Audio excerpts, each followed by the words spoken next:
I think in thinking about our fiscal problems, or our fiscal challenges, it's important to separate three different topics. The first is the debt limit, the second is our 2015 deficit problem, and the final one is our 2050 deficit problem. The final one is the most consequential, but let me briefly cover the other two before turning to the 2050 issue.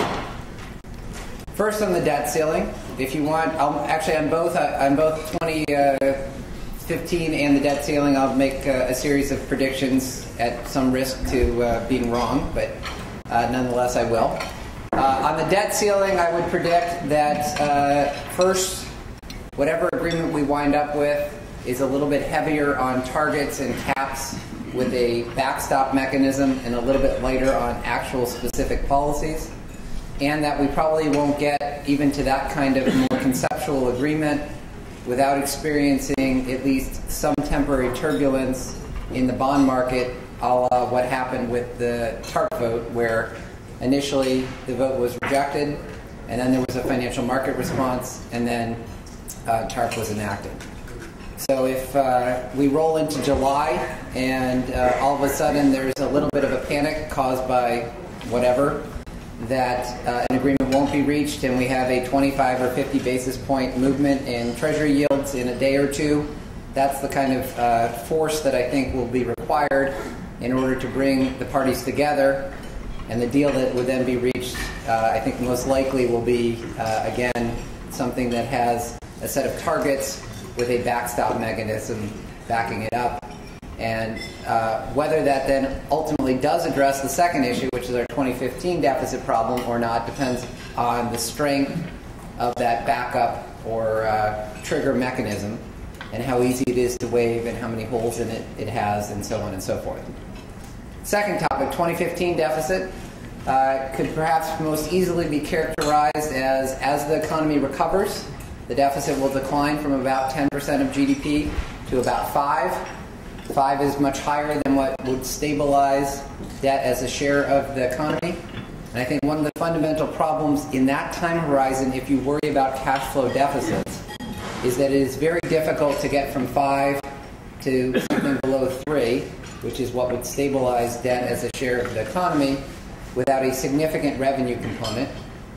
And in particular, because entitlement changes tend to be phased in slowly, and net interest is what it is, and discretionary spending reductions have already been the subject of significant activity, and there might be some additional scope for further reductions there. I find it hard to believe that we could get more than, say, 0.5% of GDP on the spending side of the budget by 2015, enacted into law, which means there's a big component that would have to come on the revenue side to address those cash flow deficits and stabilize debt as a share of the economy by 2015 or 2020. Neither of those two problems, however, is the most consequential one that we face. And so if we look out further over time to 2050, I think we should be very clear about what is causing the 2050 deficit problem. Between now and 2050, Social Security will rise from about 5% of GDP to about 6%. Medicare, Medicaid, and other federal expenditures on health care will rise from about 5.5% to 12%. As you can see from this chart, that's where all of the growth in our long-term expenditure as a share of GDP is. That is the key long-term fiscal problem facing the United States. It's also worth noting that this is not just a Medicare and Medicaid problem, and indeed, over long periods of time, the rate at which healthcare costs grow in those two programs tends to track rates of increase in the rest of the health system. So this is a broader healthcare cost issue, and it's not just a Medicare and Medicaid alone issue. And that's not surprising because doctors are seeing Medicare and non-Medicare patients. Technology diffuses throughout the health system. In fact, it would be somewhat surprising if there were a significant divergence between the growth rates in Medicare and Medicaid relative to the rest of the health system. Third point, if you look at the various cross-country comparisons that exist, our extra healthcare costs relative to other countries are spread throughout the health system. So people often tend to say it's pharmaceuticals, or it's doctor salaries, or it's MRIs.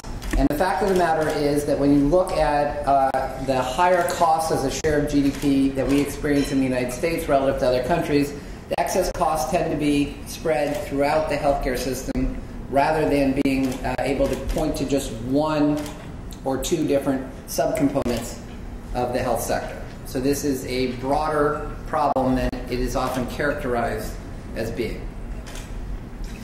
It's also the case that we have very significant variation in healthcare costs across the United States. This map, I like to immediately point out that this could be done either in red or blue, so don't read anything into that. But we'll just use red for now. The darker red areas of the country have significantly higher costs per beneficiary than the lighter areas of the country. And let me just pause on this for a quick moment. The work that has been done in this area, primarily by the group up at Dartmouth, has been the subject of some scrutiny and complaints that it doesn't properly account for all the various different attributes that would vary across the United States. I think the most careful analysis that has been done on that question was completed by MedPAC in a report that was put out earlier this year. And if you look at, they use somewhat different terminology, but if you look at what they call spending, that's basically the map that I just put up. Service is after you control, or service utilization is after you control for differences in health status, differences in the cost of building hospitals, and so on and so forth across the country. The conclusion is that controlling for those various factors narrows the variation a bit, but there's still a huge amount of variation that persists even after you control for everything that it is possible at this point to control for. So we have huge variation across the United States, basically in how healthcare is practiced. And the kicker is that despite the fact that we have very imperfect quality measures, and so there is some caution that is warranted here, it does not appear to be the case that more spending means better quality. In fact, if anything, as you can see from this very simple correlation, which admittedly is from 7 or 8 years ago now, the simple correlation, if anything, goes the wrong way. And that is also replicated in many other settings at a more disaggregated level, where, again, given the imperfect quality measures that we have, if anything, they appear to go in the wrong direction. That, of course, opens up the possibility of reducing cost at no harm to quality or outcomes, and or for the given level of spending, getting better outcomes than we currently do. Now, why is this happening? And this is going to tie into a key point in terms of policy on a going forward basis. A significant reason for this variation, or a significant explanation, is that the variation is much narrower when it's very clear what should be done from a medical perspective, and the variation is much wider when there's a lot more ambiguity about what should be done. So wow, I can draw on this, that's very cool. If you're on that 1.00 line, that means that the map that I put up would all be the same color. There'd be no variation across the United States. Now look at these examples. I'm actually going to start using this then. Aspirin for someone who is admitted to a hospital for suffering a heart attack. Mammograms for women of a certain age. There's basically no variation when the best practice protocol is very clear. Down here, there's a lot more variation. That map has a lot more color variation to it then. And these things are things where there's no best practice protocol. It's not clear what should happen. So imaging, when the MRI, or diagnostic test, when the MRI actually will lead to, what's the probability that it will lead to a change in the diagnosis? This is often a question that doctors have a hard time answering. Evaluation and management visits. Should you go back and see your doctor? What is the benefit of going back and seeing your doctor for the third time a month as opposed to the second time a month after you've been discharged? There's a lot more ambiguity in those kinds of settings, and there's a lot more variation in how healthcare is practiced in those kinds of scenarios. So what can we do about all this? There are basically 4 conceptual approaches to reducing healthcare costs over time. The first is the very blunt approach of reducing reimbursement rates that you pay to doctors and hospitals and pharmaceutical companies and device manufacturers and so on and so forth.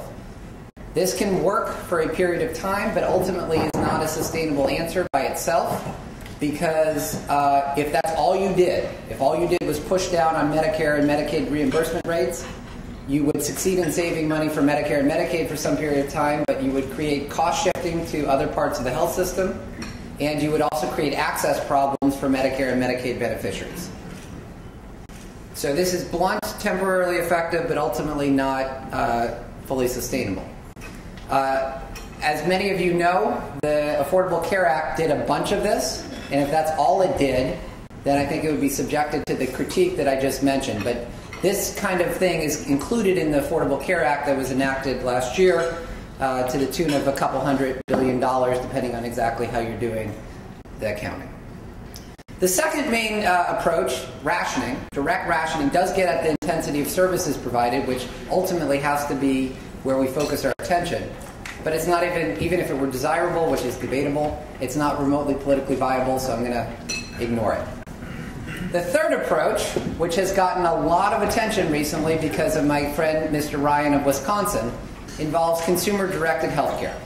And here the theory of the case is that the core problem in our health system is the presence of third-party insurance, and that therefore the answer is we need to empower consumers, have more skin in the game, and they will drive a more efficient healthcare system. They will help to reduce costs. And there is a significant body of literature, starting with the RAND experiment from the 1970s, suggesting that more cost sharing would help to reduce cost. But we need to be very careful not to overpromise. If that's all you did, if all you did was move towards consumer-directed healthcare, the impact on cost, I think, will be quite modest. And the reason is, even under consumer-directed healthcare approaches, you still provide deep third-party insurance against very high costs. That, after all, is the whole purpose of insurance. And that's what's embodied in consumer-directed approaches like a health savings account. Fact one. Fact two, healthcare costs are extraordinarily concentrated among those high-cost cases. So if you look at the top 5% of Medicare beneficiaries ranked by their cost, for example, they account for more than 40% of total Medicare costs. The top 25% of Medicare beneficiaries account for 85% of Medicare costs. Consumer-directed approaches have their biggest effect on other 75% of beneficiaries, but they only account for 15% of the total in terms of cost. So you can have some effect, but the traction you get is quite limited. Now here's what's interesting about the plan that Mr. Ryan has put forward, and I wrote about this in a Bloomberg column that was out yesterday. I don't think people have really paid attention to the Congressional Budget Office analysis of the Ryan plan.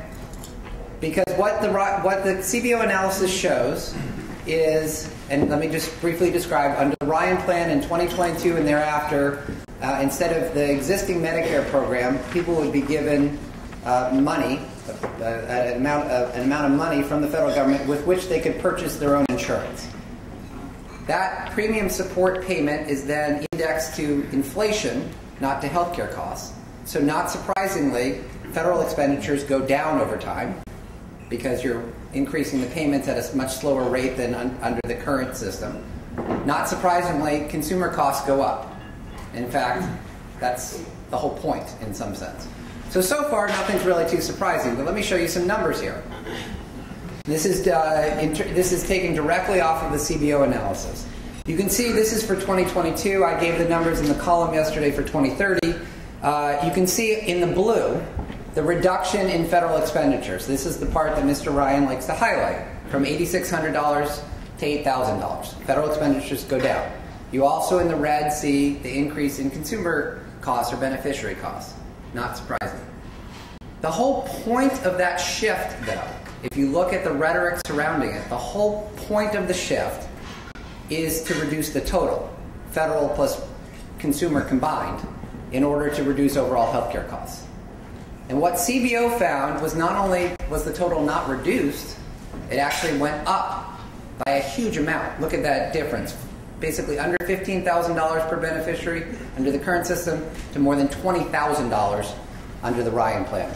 By 2030, the increase relative to an already unaffordable baseline is more than 40% under the Ryan plan, according to the Congressional Budget Office. Now, how can they possibly find that the Ryan plan raises overall healthcare costs instead of reducing them? The answer is that the benefit you get from more consumer skin in the game and enlightened choice is modest for the reason that I just mentioned, and that's more than offset by higher administrative costs through private insurance plans and less negotiating power than traditional Medicare in CBO's estimation. Now, you can quibble with that analysis, or you can, or perhaps not even raise deeper questions about it. But I think the fundamental point that consumer-directed approaches as the lead rather than as a support mechanism are not going to get us anywhere near to where we need to be. And in fact, may even do significant amounts of harm if you believe the CBO analysis. So what does that leave us with? My conclusion is that we have to focus on those high-cost cases, those 25% of beneficiaries who account for 85% of cost.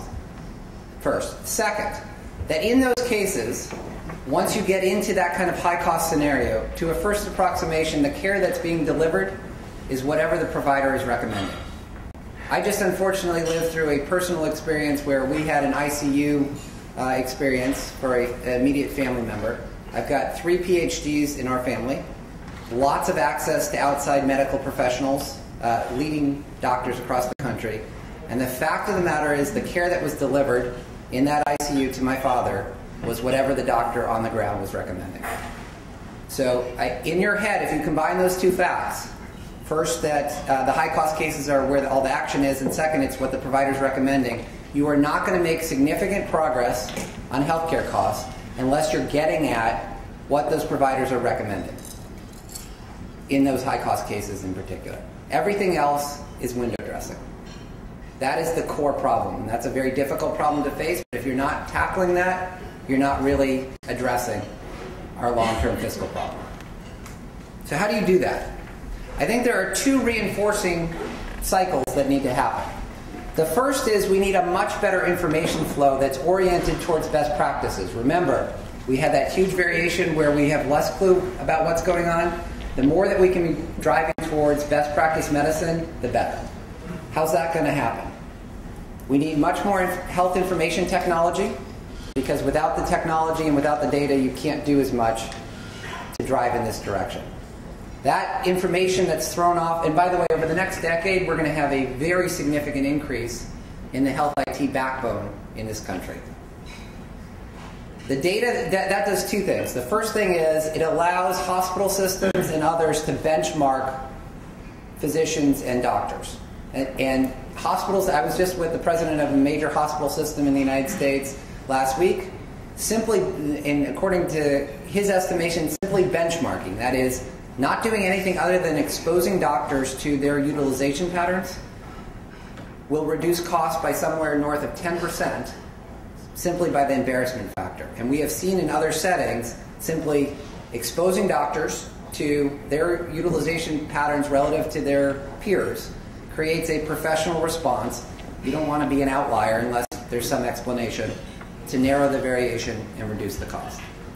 The second channel is that we need much more investment in comparative effectiveness research, that is, research into what works and what doesn't. This has become highly politicized, but the fact of the matter is, even if you support a consumer-directed health approach, you have to have this kind of research being done. If you put the consumer in the driver's seat, how is that consumer supposed to know whether to pay for the MRI or not, to pay for this extra procedure or not, without knowing what its benefits are?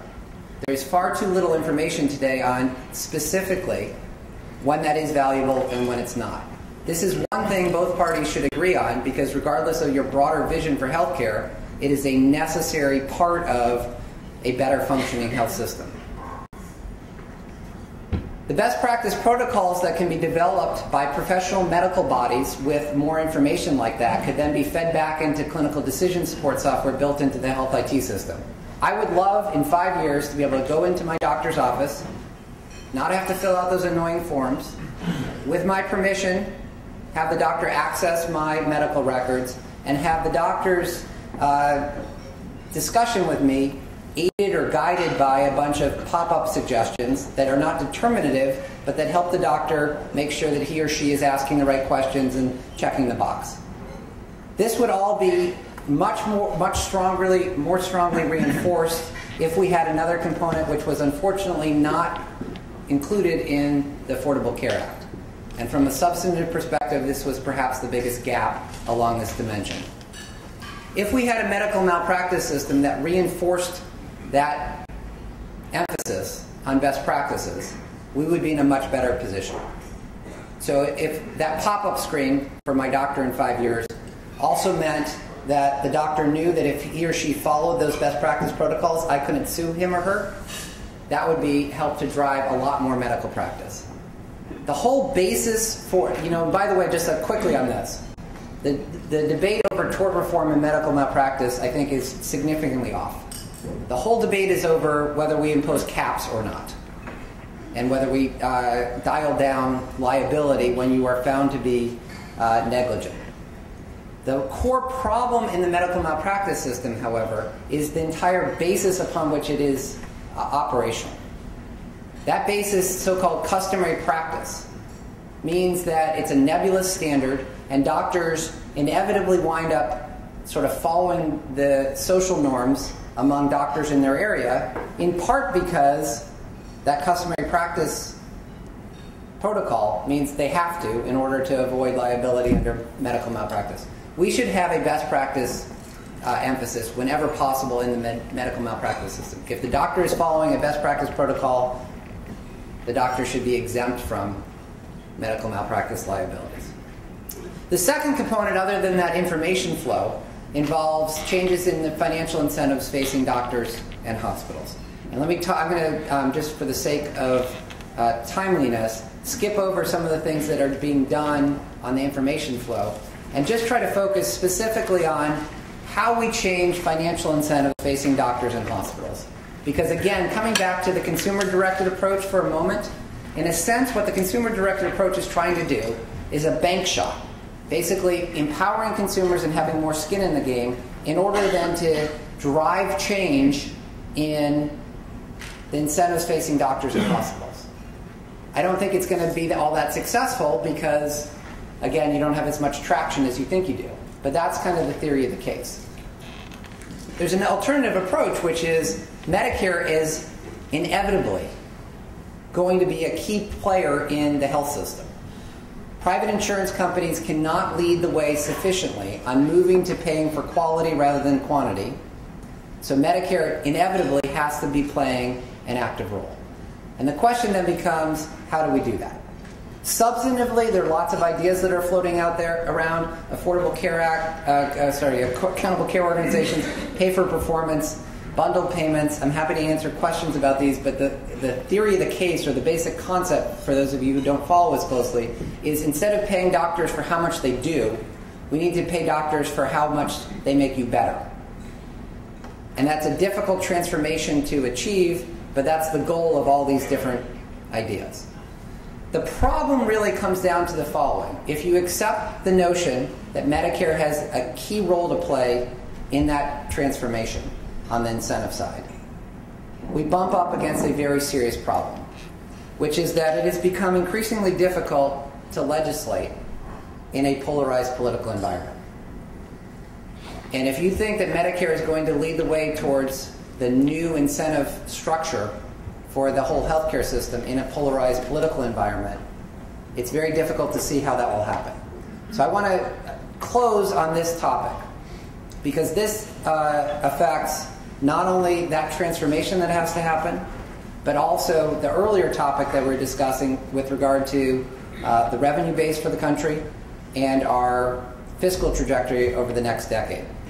I think it is easy to talk about polarization, but let's actually just look at some of the data, and I'm going to skip ahead here. If you look in the 1970s, the blue line is the distribution of Democrats, the red line is the distribution of Republican votes, and the key thing is there was overlap. There was a middle. Roll forward to the 1980s, and that middle is getting even further reduced, and then roll forward to today, and it basically doesn't exist. It is common to propose or to suggest that the cause of this is gerrymandering and political redistricting. But we should immediately be a little bit suspicious that that's the key driver, because if you look at the House and Senate, and of course the Senate hasn't been redistricted, at least to my knowledge, there's not that much difference in the trend. This seems to be affecting our politics across a broader array than just the House of Representatives by itself. And I think what's happening is that we are segregating ourselves residentially by political party. We are increasingly moving, Democrats are moving into Democratic neighborhoods, Republicans are moving into Republican neighborhoods, and that's then reinforced by the blogosphere and the cable news networks. And all of the social psychology shows that when you put like-minded people together, they go like this. So just to illustrate that, there's actually a great book called The Big Sort. Many of you in this room may have read The Big Short. This is a Big Sort. That looks at people, county voting records, or county by county. There are about 3,000 counties in the United States. County lines have not been redistricted. Here is the United States in the 1970s. Dark areas of the country are landslide counties. That is to say, they're polarized in presidential elections. The light areas of the country are not polarized. They're kind of mixed. Okay, that's the 1970s. That's today. This is for counties. Given this kind of polarization, and by the way, if it were redistricting, it would be easy to fix, or easier to fix, because you could just change the redistricting laws. If we are voluntarily separating ourselves, it's much harder to fix. In that context, we have to be increasingly concerned about legislative gridlock. And the question then becomes, is it possible to take legislative gridlock and use it to your advantage rather than to your disadvantage? In order to do so, the default has to be flipped so that legislative inertia leads to good outcomes rather than bad outcomes. And this brings me back to 2 points about the Affordable Care Act. First, perhaps the most important thing that was done in the Affordable Care Act was to create a variety of institutions, including the Innovation Center and the Independent Payment Advisory Board, that change that default, that allow you to move towards a different payment system and towards lower cost and higher quality without the need for additional legislation. The Independent Payment Advisory Board in particular is assigned the task of reducing costs and improving quality, and if its recommendations are ignored by a gridlocked Congress, they take effect anyway. If one House of Congress votes them down, the other House of Congress ignores them, they take effect. Both Houses of Congress vote them down, the President vetoes that legislation, they take effect. The Independent Payment Advisory Board flips the default. The question is whether we're going to allow it to operate. And this is what I want to end on. I went out of order here, but I wanted to first pose the polarization problem. Because the question becomes, are we actually going to implement the various provisions that were built into the Affordable Care Act to help us reduce costs over time? So let me go backwards for a second, and then I'll take your questions. I first have to deal with the conundrum that most people don't think the Affordable Care Act does anything at all to reduce costs. And where did that come from? I think in some sense there were two mistakes, if you will, that were made that may have been necessary in order to get the legislation done. And don't forget, this was from a legislative perspective, a wildly improbable legislative success. But nonetheless created the impression that the legislation does nothing to reduce costs. The first issue was that during the summer of 2009, the only bill that was out in the public domain was the House bill. In the classic tension between cost and coverage in healthcare, I think it's fair to say the House bill tilted way towards coverage. And on structural cost containment, did very little. The fact of the matter is the final bill was much closer to the Senate bill along this dimension, including, for example, the inclusion of the Independent Payment Advisory Board. But by that time, it didn't really matter because first impressions had been formed. The second issue is, and perhaps this is underscored by the CBO analysis of Mr. Ryan's plan, I don't think that there is any policy that exists today that CBO will score, given the complexities in evaluating health policy, as substantially reducing healthcare costs over the next 5 to 10 or 15 or 20 years. There was always, therefore, going to be tension between the ideas that were common or that were prevalent in the campaign and what would happen with a sort of hard landing of CBO scoring. That, I think, also fed this impression that the legislation does very little because the CBO scoring was not as generous as the campaign scoring was. But I note everything in life is relative. Compared to the CBO analysis that shows that the Ryan plan raises costs by 40% by 2030, the Affordable Care Act comes across as a hugely efficient cost-cutting machine. Now let's actually look at what those numbers are, and then I'd be delighted to take your questions. The first question is, and again, I want to be very clear, this is if all of the provisions of the Affordable Care Act were actually implemented. And I think that is the relevant perspective for us to be evaluating. There's a separate question about whether we have the political will, given the polarization, to actually implement it. But much of the discussion has occurred on the basis of there's actually nothing in there, as opposed to we don't have the guts to follow through. So let's just first look at the Affordable Care Act on paper. This is first looking just at what happens to Medicare. If you take the projections from the CMS actuary, and again I want to highlight that the CMS actuary has raised the very question that I just mentioned, which is whether we will have the political will to implement all of the provisions in full. But nonetheless, if you look at what happens on paper, before the Affordable Care Act in 2009, we were on this path. After the Affordable Care Act, we're on those two lower paths. The Medicare cost curve, if we fully implement the legislation, has been bent. And you can see that on the bottom two lines. Those are directly from the actuarial projections. Similarly, the actuarial imbalance within Medicare is significantly reduced, which is not surprising if you have that big of an effect on the spending side. Okay, you might say, that's only for Medicare spending, but you're also including all these new people on the healthcare rolls, and the federal government has expenditures associated with those subsidies. So what about outside of Medicare, overall federal health expenditures? And the short answer is, not surprisingly, when you add lots of people to the rolls, healthcare costs initially go up, but then eventually are reduced below where they would otherwise have been. It's not a very significant thing. It may be hard to see, but these lines, the blue lines and the dotted lines show you the effects with and without provisions of the Affordable Care Act. The crossover date is somewhere out in 2028, according to the Congressional Budget Office. So initially higher federal expenditures on healthcare, ultimately lower federal expenditures on healthcare, even outside of Medicare. And then the final component is, that's just looking at expenditures. The Affordable Care Act also includes a variety of revenue provisions. What if you include the revenue piece to look at the overall fiscal impact, inclusively, comprehensively, from the Act? And perhaps the best way of doing that, there are small pieces of noise or small differences between the 2009 and 2010 CBO analyses, but basically the bulk of this has to do with the Affordable Care Act. And what you can see is in June 2009, CBO was projecting, under their extended baseline scenario, this massively increasing, I should probably flip the scale, fiscal imbalance over time.